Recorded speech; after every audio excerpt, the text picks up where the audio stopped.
नमस्कार, news nation देख रहे हैं आप। आपके साथ मैं हूं नवेद और सीधा रुख करेंगे। इस वक्त की बड़ी खबर आ रही है उत्तर प्रदेश में धर्मांतरण पर। न्यूज नेशन का बड़ा खुलासा आपको बताने वाले हैं हम। न्यूज नेशन के पास धर्मांतरण कराए जाने वालों की लिस्ट आ गई है। वो लिस्ट जिसमें उन लोगों का धर्म परिवर्तन कराया गया है। तकरीबन 100 ऐसे पीड़ितों के नाम सामने आए हैं जिनके धर्म को परिवर्तित किया गया और उसके पीछे मुफ्ती जहांगीर आलम का नाम है। मुफ्ती जहांगीर आलम ने 100 लोगों का धर्मांतरण कराया है। जहांगीर आलम को यूपी एटीएस पहले ही गिरफ्तार कर चुकी है और जैसे ही जहांगीर और उमर गौतम को गिरफ्तार किया गया उसके बाद अब यूपी एटीएस एक के बाद एक खुलासे कर रही है। ना सिर्फ विदेशी फंडिंग का मामला सामने आया है बल्कि अब तक 1000 से ज्यादा लोगों का इन्होंने धर्मांतरण कराया है। इनके निशाने पर महिलाएं होती थी, गरीब तबके के लोग होते थे और साथ ही मूक बधिर होते थे जिन्हें ये धर्मांतरण के लिए उकसाते थे, ब्रेन वॉश करते थे, पैसों का लालच देते थे और उसके बाद उनका धर्म परिवर्तित कर देते थे। उसके बाद भी ये लोग थमते नहीं थे। उनकी शादी मुस्लिम समाज में करा दी जाती थी ताकि वो बाद में भी चाहकर वापस अपने धर्म में ना आ सके। 5 तस्वीरें हम आपको दिखा रहे हैं। यूपी एटीएस एक के बाद एक बड़े खुलासे कर रही है और साथ ही न्यूज नेशन आपको उन 100 लोगों के नाम बताएगा। न्यूज नेशन के हाथ वो लिस्ट लगी है जिसमें उन 100 लोगों का जिक्र है जिन्हें जहांगीर और उमर ने कन्वर्ट किया था, धर्मांतरण कराया था। जहांगीर ने 100 लोगों का जो धर्मांतरण किया उन्हीं की लिस्ट न्यूज नेशन आपके सामने रखने वाला है। धर्मांतरण मामले के बाद एक रोजाना नए सनसनीखेज खुलासे हो रहे हैं। ये देखिए, नवीन को बनाया नावेद कैसे, एफिडेविट भी सामने आया है जिसमें उसका पुराना नाम और नया नाम का जिक्र है। देवर्षि को दानिश बना दिया गया और ये सारे वो लोग हैं जो बीपीएल थे, बिलो पॉवर्टी लाइन थे, पिछड़ी जातियों के थे या मूक बधिर थे। उन लोगों को इन्होंने टारगेट किया। कविता को कैसे गजाला बनाया उसके डॉक्यूमेंट सामने आए हैं। अभी देखते जाइए, बस डॉक्यूमेंट कई सारे हैं और ये वो चेहरे हैं जो आपके अपने हो सकते थे, आपके आसपास हो सकते थे। प्रवीण को कैसे अब्दुल बनाया देखिए आप।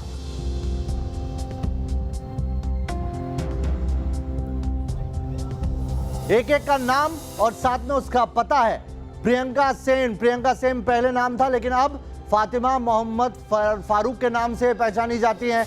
हिंदू हैं और बाद में इन्हें मुस्लिम कन्वर्ट कर दिया गया। बरखा को बुशरा बना दिया गया। ऐसे एक नामों की लंबी फहरिस्त है। 100 लोगों का नाम अभी न्यूज नेशन के हाथ लगा है जिनको हम आपको दिखा रहे हैं, जिनके नाम हम आपको बता रहे हैं। एक के बाद एक देखिए आप कैसे नवीन को नावेद अहमद बना दिया गया, देवर्षि को दानिश बना दिया गया और ये सारा रिकॉर्ड बरामद हुआ है इन्हीं दोनों के अलग अलग इलाकों पर, अड्डों पर जो छापेमार कार्रवाई यूपी एटीएस कर रही है। उसके बाद देखिए कई सारे नाम हैं। इनमें हो सकता है कोई ऐसा शख्स हो जिसे आप जानते हो, किसी के परिवार का कोई ये शख्स हो सकता है। एक गायब हो जाता है और जब आता है तो मालूम पड़ता है उसका धर्म परिवर्तन हो चुका है। ये वो सारे रिकॉर्ड है जो न्यूज नेशन एक एक करके आपके सामने रख रहा है और आप देख सकते हैं इस रिकॉर्ड में अगर गौर से देखेंगे तो 2 चीज बहुत महत्वपूर्ण है। आपको रिकॉर्ड ऑफ कन्वर्जन सर्टिफिकेट दिखेगा और बाय काजी मुफ्ती जहांगीर आलम, बाकायदा नाम जहांगीर आलम का इसमें लिखा गया है और फिर पुराना नाम पूनम कुमारी लिखा हुआ है और फिर जो नया नाम दिया है वो भी नीचे दिया गया है। यानी कि प्रीवियस नेम, प्रेजेंट नेम, ये पूरा डेटा ऐसे मेंटेन कर रहे थे।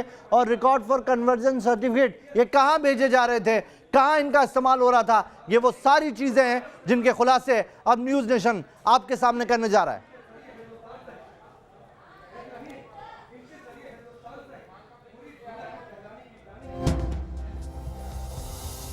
तो सर्टिफिकेट देख लीजिए और ये नाम भी देख लीजिए, तस्वीरें देख लीजिए। ये वो चेहरे हैं जो कभी दूसरों नामों से पहचाने जाते थे लेकिन अब इनकी पहचान बदल दी गई और पहचान बदली गई है एक सोची समझी साजिश के तहत। साजिश इसलिए कह रहे हैं क्योंकि नियत में ही खोट है। अनिल यादव हमारे साथ जुड़े। अनिल, 100 लोगों के नाम जहांगीर आलम के साथ सामने आए हैं, सर्टिफिकेट सामने आए न्यूज नेशन के पास जिसमें उनका धर्मांतरण जहांगीर आलम ने किया है। बिल्कुल, देखिए ये तो एटीएस और यूपी पुलिस पहले क्लियर कर चुकी है कि 1000 लोग हैं जिनका धर्मांतरण किया गया और अब बातें निकलकर सामने आ रही है कि 1000 से कहीं ज़्यादा है और 100 लोगों के नाम तो न्यूज़ नेशन के पास ही हैं जिनको कन्वर्ट करके आदित्य को अब्दुल बनाया गया, अनिल को आदिल बनाया गया और कविता को गजाला बनाया गया। तो ये लंबी फहरिस्त है और अभी इस वक्त हम पुलिस मुख्यालय में ही खड़े हैं। अभी एडीजी लॉ एंड ऑर्डर से हमारी बात हुई, उन्होंने कहा है कि जो मूक बधिर छात्रों को टारगेट किया गया, ये सिर्फ पीसफुली उनका धर्म परिवर्तन कराने का मकसद नहीं था। उन्होंने कहा कि इनका मकसद इन मूक बधिर छात्रों का इस्तेमाल एंटी सोशल एक्टिविटीज़ में और टेररिस्ट एक्टिविटीज़ में भी उनका इस्तेमाल किया जा सकता था। इस एंगल से भी हम जांच कर रहे हैं। और ये उन्होंने ये भी कहा है कि सिर्फ इनको फंडिंग ISI से या दूसरे गल्फ कंट्रीज से नहीं होती थी, देश में बैठे सफ़ेद पोश लोगों ने भी इनको फंडिंग करी है और बहुत से नाम ATS को पता चल चुके हैं। इनसे भी पूछताछ होगी। तो देश में भी बड़ी तादाद ऐसे लोगों की जिन्होंने इस्लामिक दावा सेंटर को फंडिंग करी है, उमर गौतम को और जहांगीर को, जो दोनों पकड़े गए हैं कन्वर्जन के आरोप में। तो ये एक बड़ा गिरोह है। धीरे धीरे एक एक करके लोग हत्या चल रहे हैं और सभी इस वक्त जो लोग इनके साथ इन्वॉल्व थे इस पूरे गोरख धंधे में, वो ATS और पुलिस के रडार पर हैं। और ADGL ने क्लियर कर दिया है कि सबसे पूछताछ होगी, बचेगा कोई नहीं। जो दोषी है उसे बख्शा नहीं जाएगा और जो दोषी नहीं है उसे हम छेड़ेंगे भी नहीं। लेकिन पूछताछ आज स्टार्ट हो गई है। ATS पूछताछ कर रही है उमर गौतम और जहांगीर से। उनकी रिमांड मिल चुकी है और ATS मुख्यालय में दोनों से पूछताछ हो रही है। और 100 लोगों की जो लिस्ट न्यूज नेशन के पास है, ये काफी चौंकाने वाली है कि कैसे इन्होंने समाज के कमजोर तबके को टारगेट किया, जिसमें मूक बधिर छात्र हैं, पिछली जातियों के लोग हैं, महिलाएं हैं। उनको लालच दिया, पैसे का, जॉब का, पढ़ाई का, हर तरह का लालच देके उन्हें अपने झांसे में फंसाया है। जी अनिल, न्यूज नेशन लगातार खुलासे कर रहा है इस पूरे मामले में। रोजाना हम एक नया खुलासा कर रहे हैं, इस पूरे रैकेट का पर्दाफाश कर रहे हैं। ये बताइए दर्शकों को कि ये कैसे जाते थे उन गरीब तबके के लोगों या मूक बधिर लोगों के अंदर, कैसे इनके लोग अलग अलग जगह सेट थे पहले से और उनका ब्रेन वॉश किया जाता था। देखिए, ये बिल्कुल वेल प्लान तरीके से काम करता था ये ऑर्गेनाइजेशन। अभी नई चीज पता चली कि हरदोई में इनका गर्ल्स स्कूल था, यानी कि छोटे छोटे जगहों पर इस तरह के मूक बधिरों के स्कूल खोलते थे, गर्ल्स स्कूल खोलते थे, गर्ल्स कॉलेज खोलते थे और वहां पर जो स्टूडेंट्स पढ़ने आते थे उनको ब्रेन वॉश किया जाता था। यही वजह है कि इनके कई शहरों में गर्ल्स स्कूल हैं और यही वजह है कि जो इन्होंने कन्वर्जन किया है उसमें से 55% महिलाएं हैं। तो देखिए, बहुत लोकराव में एक बड़ी खबर आ रही है, पहले वो दर्शकों तक पहुंचा दे। धर्मांतरण मामले में बड़ा खुलासा हुआ है। धर्मांतरण मामले में एक चीज सामने आई है कि फंड जुटाने के लिए कहा गया था, जो इनकी एजेंसी है इस्लामी दावा सेंटर को फंड जुटाने के लिए कहा गया था और PFI का हाथ निकल के आया है। हिंदुओं का धर्मांतरण कराने का टास्क दिया गया था बाकायदा इन्हें, यानी कि एक इनका ये पूरा टास्क था इनके ऊपर। SDPI पर शिकंजे के बाद IDC को फंडिंग हुई है। IDC को फंड जुटाने का, धर्मांतरण का जिम्मा था। रुमान, क्या जानकारी निकल के आई है इस पूरे मसले पर?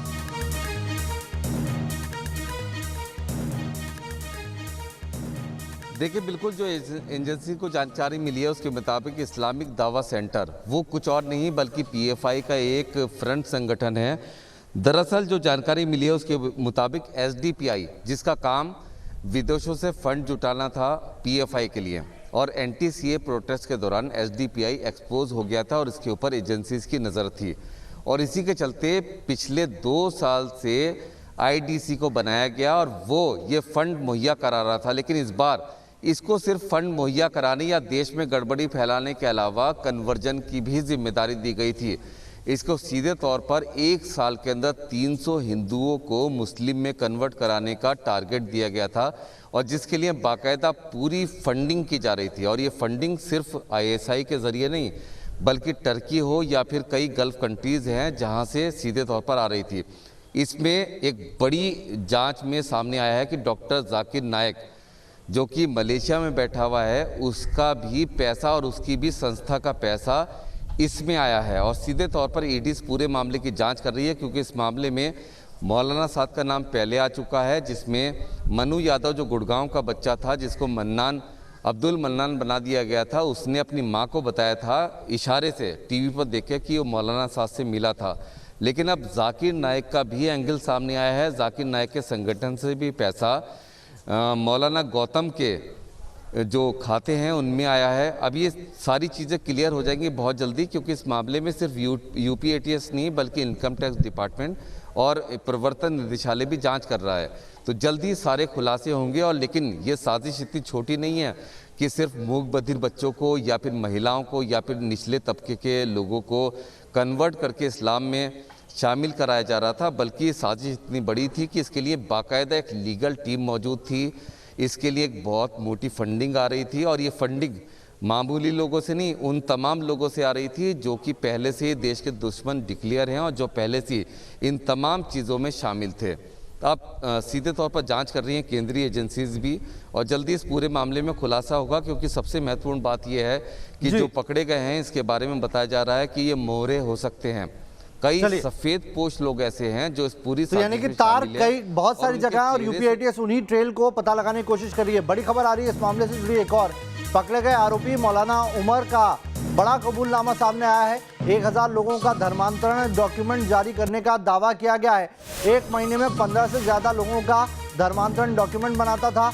अमेरिका, इंग्लैंड और अफ्रीकी देशों तक धर्मांतरण का दावा किया गया, यानी कि सिर्फ भारत नहीं, भारत के बाहर भी जहां पर हिंदू मौजूद हैं उन्हें ये लोग निशाने पर लेते थे और उन्हें उनका भी धर्मांतरण कराने का दावा उमर गौतम की तरफ से किया गया है।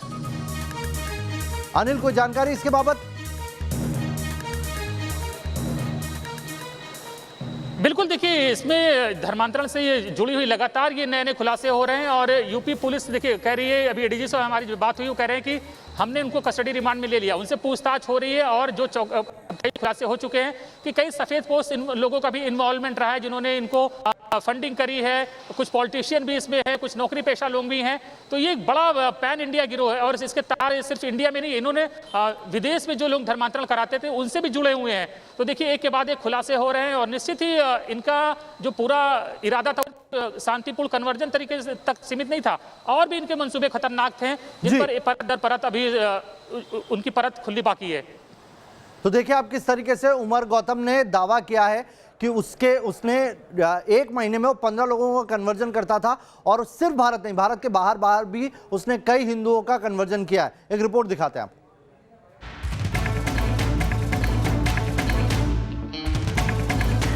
धर्मांतरण पर सबसे बड़ा कबूलनामा। अल्हम्दुलिल्लाह इस सेंटर में 1000 से ज्यादा लोगों के लीगल डॉक्यूमेंटेशन की फॉर्मेलिटीज पूरी की गई हैं। धर्मांतरण का जहरीला डॉक्यूमेंट, धर्मांतरण का अड्डा डिको, कमजोर, असहाय और दूसरों के रहमो करम पर जीने वाले लोगों को ब्रेन वॉश कर धर्मांतरण का चोला पहनाने वाले मास्टरमाइंड का नया वीडियो सामने आया। वायरल हो रहे वीडियो में लाखों हिंदुओं को जबरन मुसलमान बनाने की घिनौनी साजिश नजर आ रही है। बेहतर से बेहतर रहनुमाई होती है वो की जाए और अल्लाह का फजल है। जबरन धर्मांतरण के आरोप में सलाखों के पीछे आए उमर गौतम की इन बातों से उसका मकसद समझा जा सकता है। मौलाना उमर का दावा है कि दिल्ली के इस्लामिक दावा सेंटर में उसने करीब 1000 लोगों के धर्मांतरण डॉक्यूमेंट जारी किए। अल्हम्दुलिल्लाह इस सेंटर में 1000 से ज्यादा लोगों के लीगल डॉक्यूमेंटेशन की फॉर्मेलिटीज पूरी की गई हैं। कोशिश करते हैं कि ऐसे लोगों की मदद हो जो दीन कबूल करते हैं, दीन में दाखिल होते हैं, और उनको बाकायदे मोरल सपोर्ट दिया जाए, लीगल सपोर्ट दिया जाए और उनकी जो भी बेहतर से बेहतर रहनुमाई होती है वो की जाए। धर्मांतरण के जहरीले मिशन पर लगा उमर गौतम यही नहीं रुका। उसके मुताबिक इस्लामिक दावा सेंटर में एक महीने में औसतन 15 से ज्यादा लोगों का धर्मांतरण किया जाता है। यही नहीं, धर्मांतरण का काम हिंदुस्तान में ही नहीं बल्कि विदेशों तक फैला है। कबूलनामे के मुताबिक इंग्लैंड, सिंगापुर, पोलैंड तक में धर्मांतरण का काम होता है। मैंने जो सोचा नहीं था, कभी मेरे घर वालों ने भी नहीं सोचा था कि कहां कहां अल्लाह ने पहुंचा दिया। मैंने इंग्लैंड 18 मरतबा इंग्लैंड जाना हुआ, 4 मरतबा यूनाइटेड स्टेट्स ऑफ अमेरिका जाना हुआ, और अफ्रीका और बहुत सारे ममालिक में अल्लाह ने पहुंचा दिया। धर्म के नाम पर लोगों की जिंदगी बर्बाद करने पर तुले उमर गौतम के पुराने वीडियो उसके खौफनाक इरादों की तस्वीर दिखाते हैं। मौलाना उमर गौतम और उसका कन्वर्जन नेटवर्क ऐसे मजबूर लोगों को टारगेट करते हैं जिनका आसानी से ब्रेन वॉश किया जा सके। लेकिन अब इस मौलाना का कच्चा चिट्ठा खुल चुका है और अब इसे देना होगा अपने गुनाहों का हिस्सा। नोएडा से मनीष चौरसिया के साथ टीम न्यूज नेशन। तो धर्मांतरण मामले पर इस बड़े खुलासे पर एडीजी प्रशांत कुमार से बात की हमारे संवाददाता अनिल यादव ने। सर, क्या ये गिरोह सिर्फ पीसफुली कन्वर्जन में ही इन्वॉल्व था, अपने धर्म के प्रचार में था? अब रिपोर्ट्स इस तरह की आ रही हैं कि ये इनके इरादे जो थे इससे कहीं बढ़कर थे, ज़्यादा खतरनाक हैं। सर, जो भी कन्वर्शन अपने स्वेच्छा से लोगों ने किया है उसकी तो जांच ही नहीं हो रही। सारे वैसे कन्वर्शंस की जांच हो रही है, धर्मांतरण की बात हो रही है जो कि किसी उसको लालच दे के, उसको भय दिखा के, उसको नौकरी की लालच दे के, पैसे की लालच दे के, शादी की लालच दे के कराए गए हैं। या ऐसे व्यक्ति, ऐसे बच्चे जो न बोल सकते हैं न समझ सकते हैं, तो उनको कराने के, और उनके परिवार के लोगों ने भी इस तरह से आके प्रेस में शेयर किया है। अब उनकी पुलिस कस्टडी रिमांड ले ली गई है और उनसे पूछताछ किया जा रहा है, और पूछताछ में सभी पहलुओं पे को इंक्लूड किया जा रहा है, चाहे वो देश के अंदर की फंडिंग हो, देश के बाहर की फंडिंग हो, कितने नंबर हैं, कितने स्टेट्स इसमें इन्वॉल्व हैं, इत्यादि इत्यादि। ये सभी चीज़ें विवेचना में इंक्लूडेड हैं, और उसके बाद से जो भी कोई ऐसी सूचना होगी जो कि प्रेस के साथ शेयर करना है, हम लोग अवश्य प्रेस को शेयर करेंगे। लेकिन आपके माध्यम से मैं बताना चाहूँगा कि ऐसा कोई भी व्यक्ति जो कि इसमें इन्वॉल्व नहीं होगा, उसके साथ कोई उसको परेशान नहीं किया जाएगा। लेकिन कोई भी व्यक्ति, चाहे वो कितना भी पहुँच वाला क्यों ना हो, अगर उसकी क्रिमिनल लायबिलिटी होगी तो हम अवश्य उसके विरुद्ध कार्रवाई करेंगे। सर, आपने फंडिंग की बात करी, विदेश से तो फंडिंग हो रही थी। वैसी कुछ रिपोर्ट्स आ रही हैं कि कुछ इंडिया में जो वाइट कॉलर लोग हैं उन्होंने भी इनको फंडिंग करी है, और कुछ नॉर्थ ईस्ट के जो पॉलिटिकल लोग हैं वो भी इनके संपर्क में थे और वो भी इनको बढ़ावा देने में लगे थे। सर, कितनी सच्चाई है सर इसमें? मैं अभी व्यक्ति या किसी उस पर जाना नहीं चाहूँगा, लेकिन इतना अवश्य है, भारत में भी तो लोगों ने कुछ फंडिंग करी होगी डेफिनेटली सर। मैंने आपको पूर्व में ही बताया कि विदेशों से भी फंडिंग हुई है, देश के अंदर से भी फंडिंग हुई है। तो जो भी फंडिंग ऐसी हुई है जो गलत की श्रेणी में आएगी, तो वो ज़रूर उसके वो विवेचना के जद में रहेगा। सर, ये भी कहा जा रहा है कि मूक बधिर छात्रों को टारगेट करने का मकसद यही था कि उनको ब्रेन वॉश करना, उनको बरगलाना आसान था, क्योंकि वो सवाल नहीं पूछते, और उनका इस्तेमाल दूसरी गतिविधियों में, असामाजिक गतिविधियों में या टेररिस्ट गतिविधियों में भी करने का इनका कुछ प्लान था सर? नहीं, मैंने आपको पहले ही बताया कि जो ऐसे गरीब लोग होते हैं या इस मेंटली जो सोचने समझने की उतनी शक्ति नहीं होती, उनका दुरुपयोग किसी भी चीज़ में किया जा सकता है। लेकिन अभी किसी तरह की ऐसी गतिविधियों में इनके यूज़ करने के आज तक एविडेंस नहीं मिले। आगे क्या एविडेंसेस मिलेंगे इसके बारे में अभी से कहना उचित नहीं है। ये जब विवेचना हो जाएगी, साक्ष्य आ जाएंगे, तभी कुछ बताना उचित होगा। सर, सेकंड लास्ट सवाल, आपने कहा था कि 55% महिलाएं शामिल हैं जिनको कन्वर्ट किया गया, 45% मेल हैं। इसमें महिलाओं को इतनी बड़ी संख्या में सर कन्वर्ट करने का क्या मकसद था? क्या उनके कोई शारीरिक शोषण या किसी दूसरे तरह के उन पर अत्याचार की कोई सूचना है इन पूछताछ में सर? अभी तो ये विवेचना से तथ्य आए हैं, और जो बातें आप कर रहे हैं वो विवेचना का ही पार्ट है। तो पहले हमने आपसे शेयर किया जो प्रारंभिक चीज़ें हमारी आई कि भाई इसमें से मेल कितने हैं, फीमेल कितने हैं, उसके बाद से कौन कौन से राज्य इन्वॉल्व हैं। तो ये सभी चीज़ें बहुत ही सिलसिलेवार ढंग से विवेचना में शामिल किए जाएंगे, और तब अगर कोई बात ऐसी होगी तो उस तरह से धाराएं भी बढ़ाई जाएंगी, उस तरह से कार्रवाई भी की जाएगी, और संबंधित व्यक्तियों के विरुद्ध कार्रवाई हम करेंगे। सर, लास्ट सवाल, 4 लोग गिरफ्तार हैं सर, क्या लगता है कि इस गैंग में सर कितने लोगों के शामिल होने की संभावना है सर? कुछ, क्योंकि ये 2-4 लोगों के बस की बात नहीं है हज़ारों लोगों को कन्वर्ट करा देना और विदेशों से जो पैसा आ रहा है उसको संभालना सर। नहीं, जिस ये मुख्य केस में तो 2 लोग ही गिरफ्तार हैं, और पहले 2 लोग एक दूसरे केस में गिरफ्तार किए गए थे, और इसमें एक बड़ा गैंग है, और शुरुआती दिनों में ही ये बताया गया था कि अन्य लोगों के भी अगर साक्ष्य मिलेंगे तो गिरफ्तारी की जाएगी, और हम लोग इसमें काफ़ी साइंटिफिक तरीके से गहनता से विवेचना कर रहे हैं। आवश्यकता होगी तो अन्य लोगों की भी गिरफ्तारी अवश्य की जाएगी। बिल्कुल सर, एक लास्ट सवाल खत्म कर रहे हैं, कितना सर कुछ अनुमान आया है, कुछ जानकारी मिली कितना फंड इनको सर विदेश से आया है, और ISI से और दूसरे मुल्कों से या दूसरी जगहों से सर? फंड के अमाउंट के बारे में और ऑर्गेनाइजेशन के बारे में अभी बताना उचित नहीं है, लेकिन विदेशी फंडिंग है और देश के अंदर से भी फंडिंग है, इन सभी का परीक्षण चल रहा है। बिल्कुल, तो ADG लॉ एंड ऑर्डर का साफ कहना है कि इनको विदेश से तो फंडिंग हो रही थी, देश में भी बहुत से इनके खैर ख्वाह बैठे थे जो इनको पैसा दे रहे थे इस गोरख धंधे के लिए। वीडियो से बराड़ा के साथ अनिल यादव, न्यूज़ नेशन, लखनऊ। चलिए रुक रहे हैं छोटे से ब्रेक के लिए, तुरंत लौटेंगे।